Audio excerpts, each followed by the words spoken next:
Eh bien, bonjour à tous, je suis Véronique Hubert. Je suis présidente de l'association Alliance des Amis du Pomsky, que l'on vient juste de créer avec quelques amis, suite à des actions qui avaient été menées avec une autre association, donc l'année dernière. Et nous allons reprendre évidemment pas mal de choses, et dont le but, effectivement, c'est de faire reconnaître le Pomsky comme race officielle. Voilà. C'est un chien qui existe depuis plus de 20 ans aux États-Unis, qui est en France depuis entre 10, 12, 13, 15 ans, qui a les faveurs du public aujourd'hui, absolument extraordinaires. Je veux dire, les gens retrouvent dans ce chien un caractère, un physique, comme très souvent ils veulent un husky, et comme il est gros, et puis surtout tendance un petit peu plus fugueur, on va dire ça comme ça. Le Pomsky étant à l'origine un croisement avec du Spitz nain, un chien de toute petite taille, et du husky, eh bien il retrouve dans le Pomsky ce côté plus chien d'appartement, plus chien de compagnie, et a priori il y en a beaucoup qui ont ce tempérament-là, et c'est ce qui fait qu'il est très populaire aujourd'hui. Voilà. Pourquoi vous êtes concentré sur le Pomsky? Alors, c'est très ancestral en fait cette histoire. C'est que moi je suis éleveuse de berger Shetland depuis 1990. Et en fait le Shetland est aussi un croisé de Spitz, lui aussi, entre autres choses, hein, bien sûr. Et en fait j'ai découvert le Pomsky il y a 5-6 ans déjà, mais en photo. Je l'avais vu en photo quelque part, et j'avais dit tiens, c'est joli comme chien déjà à l'époque. Et en fait, voilà, les circonstances ont fait que j'ai arrêté l'élevage donc de Shetland provisoirement, définitivement, peu importe. Et le fruit du hasard a fait que je suis tombé sur des personnes qui s'intéressaient au Pomsky. Et je suis allé visiter un élevage, donc l'année dernière, ou il y a 2 ans, et en fait, je suis tombé en admiration devant. J'ai cru voir un Shetland avec une physionomie autre, c'est-à-dire au niveau du caractère, au niveau de la complicité, au niveau de l'obéissance, au niveau de tout. Je suis raide dingue de ce chien, vraiment. Voilà. Donc c'est vraiment ça. Il est très proche, je trouve, sur le plan caractériel du Shetland. Vraiment. C'est pour ça que je pensais que je suis tombé dedans, dans la marmite. Entre l'amour que vous avez eu pour ce chien et le lancement de l'association, quel a été votre déclic? Pourquoi avoir fait ce choix? Alors, en fait, on a observé que, en fait, il y a beaucoup de choses à faire. Il y a beaucoup de choses à faire au niveau du Pomsky. C'est un chien qui est récent. Je veux dire, 20 ans, 30 ans, même 40 ans sur un chien, sur un chien, c'est peu. Puisqu'il y a beaucoup de races qui ont 100 ans, 200 ans, 1000 ans même. Il y a des races très anciennes aujourd'hui. Donc c'est sûr que 20-25 ans, c'est rien. Voilà. Donc en fait, on est au début de la sélection de ce chien. Et je pense que moi, étant éleveur sélectionneur, c'est ce qui m'intéresse dans le Pomsky, outre le côté très beau, au niveau du caractère. Ce qui m'intéresse, c'est ça. C'est de pouvoir sélectionner, de pouvoir pas dans le côté égo de dire bah oui moi j'étais là, non on s'en fout de ça. Non c'est de pouvoir dire bah voilà, on apporte sa petite pierre dans quelque chose, dans une œuvre qui est très belle, qui va apporter vraiment quelque chose, on en est sûr. Il y a beaucoup de chiens de Pomsky inscrits, et que en France. C'est un chien qui est très populaire dans les autres pays, et à partir de ce moment-là, on pense que la tendance va aller vers la reconnaissance. Mais il faut du travail. Il y a beaucoup de différents types de Pomsky, alors qui ne viennent pas seulement du fait que il y a 3 tailles, donc le toy, le mini, le standard, qu'il y a 3 différences de poils aussi. Donc ils ont le polaire, le woolly et le fluffy. Voilà. Mais aussi des différentes races qui ont été introduites dans le Pomsky après le croisement d'origine, puisque en fait il y a beaucoup d'éleveurs qui font ce qu'on appelle le test embark. C'est un test génétique qui permet de définir en fait ce qu'il y a dans un chien comme race ou comme type d'origine, et on a découvert des choses quelquefois pas très claires, mais on a trouvé beaucoup des races similaires, du Malamute d'Alaska. On a trouvé du Lapin Koira, donc du chien finnois de Laponie. On a trouvé évidemment quelquefois du l'Esquimau. On a trouvé du Shetland aussi. Voilà. Qu'est-ce qu'il y a d'autre? Voilà. En tout cas, des races comme ça, et qui font que le test embark permet non seulement de détecter ces races-là, et d'en tenir compte dans la sélection plus tard, puisque ce sont des races qui sont très différentes et en type, en taille, en caractère, d'accord. Donc déjà le fait de savoir qu'elles existent dans le sang du chien, qu'on espère faire reproduire, c'est important de tenir compte de ça par rapport à la physionomie et au niveau du caractère. Et aussi le test Embark définit aussi le pourcentage, en tout cas des races les plus présentes dans le sang du chien. Et c'est vrai que c'est très intéressant parce que il y a par exemple des chiens qui ont plus de sang husky. Alors attention, ce que je dis c'est pas scientifique, mais on observe qu'il y en a beaucoup qui ont beaucoup plus de sang husky et qui justement ont tendance à avoir le tempérament husky. Voilà, comme si il y avait quelque chose qui reprenait le dessus, en fait. Voilà. Et c'est pour ça qu'il faut garder ce mitigé, pas 50-50 à tout prix, d'accord. Mais essayer de garder un petit peu ce côté, un peu des deux, voire d'autres races éventuellement. Mais voilà, qu'elle reste un pourcentage assez faible et qu'on garde en grosse majorité le Spitz et le Husky, puisque ce sont quand même les races d'origine. Voilà. Mais il y a du travail. Vraiment, il y a du travail. Pourquoi le Pomsky n'est toujours pas considéré comme une race? Alors, parce que justement, il est jeune. Déjà, il est très jeune. Comme je disais tout à l'heure, la création, elle a 20-25 ans. C'est pas énorme. Et évidemment, la réglementation pour faire reconnaître une race, en fait, elle n'est pas juste de dire, tiens, il y a tant de chiens dans tel pays, il y en a tant dans un autre pays, etc. Il y a tout un process à suivre, pour pouvoir, détecter l'homogénéité qu'on en appelle, c'est-à-dire qu'une majorité de Pomsky ressemble à peu près tous la même chose, à peu près tous pareil, et en même temps qu'il y ait suffisamment de poules génétiques, comme on appelle, pour pouvoir travailler dans les générations futures. Donc là aujourd'hui, le problème c'est que comme c'est un chien qui n'est pas reconnu, ça veut dire que, alors la chance qu'on a, c'est que le Pomsky n'est pas reconnu, par contre il s'appelle vraiment Pomsky. Bon, il y a une autre race qui est du berger allemand ancien type, par exemple, avec le dos droit, etc. Il a un nom déjà assez space, très allemand, et les gens ne sachant pas le prononcer, comme ça ressemble à un berger allemand à poil long, eh bien la personne elle achète le chien avec son nom, et quand elle le fait reproduire, en fait, elle lui donne le nom souvent de berger allemand à poil long. Donc ce qui fait que dans les statistiques de l'ICAD, qui est le fichier des chiens et des chats, donc enregistrés au niveau de puces électroniques, tatouages et compagnie, eh bien, ils ont le chien en question, et de l'autre, ils ont des bergers allemands à poil long, sans savoir si, avant, les parents, c'était vraiment des bergers allemands à poil long. Vous voyez, voilà. Nous, la chance, le Pomsky, c'est qu'il s'appelle Pomsky, est très facile à prononcer, il a un nom très court, et en plus, voilà, ça se retient très bien, donc ça, c'est très bien. Donc, ce qui fait que le nombre de chiens enregistrés au niveau de l'ICAD est très important, ça, on le sait, et ce qui fait que dans d'autres pays, on imagine les États-Unis, encore plus grand, etc., mais il y a, en Russie, par exemple, il y en a beaucoup, c'est une race qui a fait une race, justement, ce n'est pas une race, pardon, c'est un chien qui a fait fureur dès le départ, en Russie, donc ce qui fait qu'il est très étendu entre les US et la Russie, et chez nous, ça explose, voilà. Il y a de plus en plus d'éleveurs, de plus en plus voilà. Donc, avant qu'elle soit reconnue, il faut un minimum de directives, il faut un minimum de suivi. Alors, aussi bien au niveau morphologie, j'en ai parlé, c'est-à-dire que des Pomsky ressemblent à peu près tous au même, ce qu'on appelle au standard, donc c'est-à-dire une image idéale de l'apparence, des critères auxquels il doit ressembler, voilà.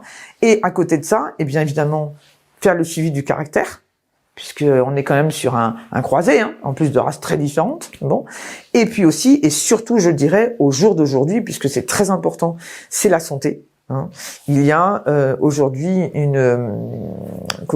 les particuliers qui achètent un chien et les éleveurs qui produisent sont très très focalisés sur la santé, donc des chiens, des chats aussi, mais des chiens et du Pomsky en particulier, parce que justement, il est issu de races qui amènent leurs propres maladies, en fait, leurs propres tares, leurs propres anomalies, et forcément, contrairement à ce que des gens croient, c'est pas parce qu'on croise qu'on va tout faire disparaître. Non, ça amène les mêmes.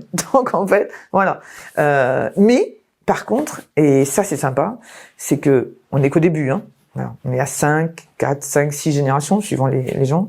Eh bien, on observe quand même que on est sur un panel de chiens qui semble en grosse majorité en bonne santé. Et ça, c'est très rassurant parce que finalement, on aurait pu avoir le contraire. On aurait pu avoir un tas de chiens qui auraient pu avoir une grosse majorité des problèmes de santé, d'accord ? Donc, heureusement, c'est pas le cas. Et finalement, bah, c'est bien pour les gens qui veulent en prendre un, en acquérir un, parce que finalement, s'il s'adresse à un bon éleveur, qui fait le suivi, qui fait ce qu'il faut, puisqu'il y a des éleveurs qui sont là déjà depuis 2, 3 générations, voire 4, et donc voilà, c'est quand même beaucoup. Si on estime qu'une génération c'est 2 ans à peu près, donc ça fait déjà 8-10 ans qu'ils sont là et qui font leur suivi, qui ont voulu faire les choses sérieusement dès le départ en fait. Et finalement, bah, ça rassure les particuliers qui veulent acheter un chien comme ça, qui est très récent. Et voilà, de pouvoir se dire, bah voilà, l'éleveur, il a bien fait son travail, il a regardé la santé, il a fait attention. Elodie, ta chienne, je crois qu'elle est amoureuse de moi. Elle est très très sympa. Donc en fait, voilà, donc il y a du chemin à parcourir. Faut savoir aussi qu'il y a, je pense, un nombre d'années minimum, je crois, où les instances officielles se donnent le temps d'observation, se donnent le temps de voir si ça va pas être un feu de paille, par exemple. Vous avez des croisements qui, ça sort et puis il n'y a plus rien. Au bout de 5-10 ans, il n'y a plus rien. Voilà. Là, on a la chance, c'est que le Pomsky est un chien qui dure déjà depuis un petit moment et à mon avis qui va durer dans le temps. Donc pour moi, je suis assez confiante, mais il y a du taf. Quelles vont être justement les prochaines actions à mettre en place pour faire reconnaître ce chien? Alors, disons que je vais pas dévoiler des secrets, voilà. Donc on va déjà savoir ça.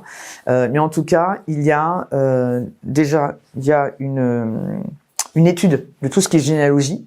Donc ça veut dire qu'il faut absolument avoir des pédigrés, en tout cas des documents avec des ascendants qui soient marqués, avec des informations sur ces ascendants. Donc là déjà il faut ça.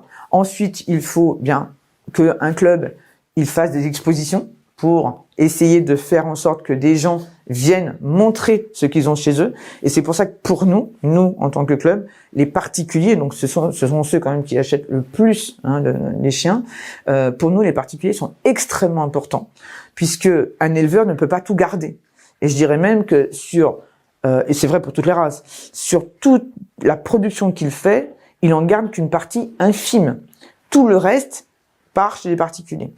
Donc à partir de ce moment-là, on n'entend pas toujours parler, on peut pas toujours garder le contact avec eux, et ce qui fait qu'on ne sait pas ce que les chiens sont devenus une fois qu'on les a vendus à 2 mois, 2 mois et demi. Donc ce qui fait que les expositions, les rassemblements, en fait, permettent de revoir ces jeunes-là, de noter, déjà si on avait eu raison sur les tendances qu'on voyait un petit peu, voilà, et au contraire peut-être de rectifier le tir si on voit qu'on s'est trompé, voilà. Ensuite, on a aussi au niveau du Pomsky les couleurs. On a beaucoup de Pomsky qui naissent avec une couleur, qui arrivent à 2 mois avec une autre, on va dire ça comme ça, qui grandissent avec une autre et qui retrouvent leur couleur d'origine quelquefois au bout d'1 an. Voilà. Donc ça c'est très très spectaculaire chez le Pomsky. Il y a d'autres races qui sont comme ça aussi, mais en tout cas c'est aussi ce qui fait l'attrait de ce chien, c'est que il y a énormément de couleurs, énormément de combinaisons de couleurs possibles, les yeux bleus ou pas, un œil bleu ou pas. Donc voilà, tout ça fait que vraiment ça plaît, vraiment, c'est un chien qui plaît. Donc effectivement, il y a du travail, donc et sur la morphologie, donc l'apparence physique du chien, et sur la généalogie et sur la santé. Et tant qu'il n'y a pas eu une étude générale, et non seulement chez nous en France, mais aussi dans les autres pays, il va falloir continuer à travailler, vraiment, il va falloir continuer à bosser. Mais c'est ça, les plus grosses actions à faire, en fait, ce sont celles-là. Ce sont ces 3 points-là qui sont observés et qui font qu'une race peut être reconnue après. Ouais, exactement. Pour l'association, comment on fait pour la rejoindre? Comment on fait pour participer? Alors, nous avons un groupe Facebook qui s'appelle Pomsky d'ici et d'ailleurs, puisque nous avons voulu justement faire un groupe qui était plutôt rassembleur, voilà. Et notre club vient juste d'être créé, donc Alliance des Amis du Pomsky. Donc, écoutez, ils peuvent me joindre, voilà, éventuellement, soit sur le groupe, soit par MP sur Facebook. Voilà, on a créé une chaîne YouTube il y a pas très longtemps, voilà, où d'ailleurs j'ai répertorié deux lives Facebook qu'on a organisés et sur des sujets justement qui intéressent. D'ailleurs, c'est la santé et la transmission des couleurs, voilà. Donc je le dis, s'il y a des gens qui veulent le regarder. Et cette chaîne justement, je voudrais qu'elle soit remplie non pas seulement de choses officielles, très strictes, etc. Moi, ce que je voudrais, c'est qu'il y ait des vidéos sur la vie au quotidien du Pomsky, vraiment comment les gens le vivent au quotidien, qu'est-ce qu'ils font avec, voilà. Donc voilà, pour moi c'est ce qui m'intéresse le plus, aussi bien au niveau santé, au niveau éducation, au niveau donc du quotidien, au niveau de la reproduction, au niveau de la sélection, au niveau du sport, au niveau de tout ça, voilà. Voilà, cette chaîne-là, elle a été créée pour ça. Voilà. Donc j'espère avoir plein de vidéos qui pourront nous arriver et montrer aux gens, en fait, c'est ça le truc. C'est montrer aux gens qu'est-ce qu'est le Pomsky dans son quotidien, parce que malheureusement, il y a beaucoup de défiance des éleveurs de race pure, d'accord, qui disent oh là là, encore un bâtard, etc. Et c'est vrai qu'il y en a beaucoup. Hein. Aujourd'hui, c'est une mode de croiser des chiens avec d'autres, etc. Par contre, ce qui est dommage, c'est qu'en fait, ils ne font pas la différence entre des croisements. Ils ne font pas la différence entre des croisements qui sont faits comme ça, voilà, à l'arrache, et des chiens comme le Pomsky, comme l'American Bully aussi. L'American Bully est né en 90 à peu près aussi, 89-90. Eh bien, c'est un chien pareil, américain. C'est un chien qui est très suivi sur le plan généalogique. Ils ont des pédigrés, ils ont tout ça. Donc il y a vraiment un suivi. Donc on peut pas comparer ces chiens-là avec des chiens qui effectivement on met un tel avec un tel, oh ça fait un croisé, un truc sympa, allez on va le vendre, voilà, à des prix exorbitants, effectivement, voilà. Donc ça c'est un peu dommage, parce que c'est le Pomsky est très décrié par rapport à ça, et c'est vraiment dommage. Et je pense que c'est le fait de le montrer au quotidien, de montrer le travail qu'on fait, voilà, sur la sélection, sur les origines, sur la santé, etc., qui va en faire que les gens vont pouvoir se rendre compte que c'est pas juste un croisement comme ça. Et je dois avouer, je suis contente de moi, j'ai réussi à convertir des réfractaires farouches au Pomsky, qui aujourd'hui me suivent. Ce sont des gens qui ont élevé ou qui élèvent depuis très longtemps. Ce sont déjà des gens qui ont déjà un certain âge, on dirait 70, 75 ans. Donc autant dire qu'ils ont de la bouteille, et qui m'ont dit au départ, voilà, mais qu'est-ce que tu vas te mettre dedans? Et quand ils ont vu en fait le travail qu'on avait envie de faire, que j'avais déjà fait l'année dernière et que je reprends aujourd'hui, et les objectifs justement de ce boulot-là, je me dis ah ouais, quand même, voilà, ouais, c'est pas juste histoire de dire c'est du Pomsky, quoi, voilà. Et effectivement, ces deux personnes m'apportent énormément d'aide, et avec ma collaboratrice, mon amie Gisèle, avec qui j'ai remonté ce nouveau club, eh bien on est entouré de gens qui sont dans le chien de sélection, le chien de race cette fois, dans aussi les instances officielles. Moi, j'ai élevé pendant 30 ans, j'ai fait des expos pendant 40 ans, donc autant dire que bon, c'est normal, on connaît du monde, hein. C'est comme si vous faisiez de la collection de timbres et que depuis 40 ans et que vous me disiez bah non, je connais personne. C'est pas possible. D'accord. Voilà. Au bout d'un moment, on connaît plein de monde, ce qui fait que ben voilà, c'est important d'avoir des appuis comme ça, des gens qui nous aident à prendre les bonnes décisions, mais aussi à émettre des idées, voilà, puisqu'évidemment tout est neuf, et à dire à tous les propriétaires de Pomsky, que ce soit éleveurs, des particuliers, etc., de dire ben voilà, on doit faire ça. Par contre, donnez-nous des idées. Voilà, vous avez envie de faire des choses, venez avec nous. Il y a aucun problème, quoi. On est ouvert, on est vraiment voilà. Le club va organiser des expositions. J'ai envie d'organiser aussi des séminaires un peu. Voilà, ça, des séminaires, aussi des lives évidemment, voilà. Mais en tout cas, des événements qui permettent de réunir les gens, vraiment, de rassembler les gens. Moi, c'est vraiment mon truc à moi, vraiment, de pas laisser des gens de côté, enfin, tout le monde peut apporter sa petite pierre. Il n'y a pas les éleveurs d'un côté, les particuliers de l'autre. Et en plus, on est dans une association, donc forcément, on est censé réunir des passionnés. Donc à partir de ce moment-là, voilà, tout le monde doit venir, quoi. C'est ça en fait. Donc voilà, donc ça c'est vraiment mon truc à moi. Et c'est vrai que je suis extrêmement passionné et déjà du chien en tant que tel, mais du Pomsky, waouh.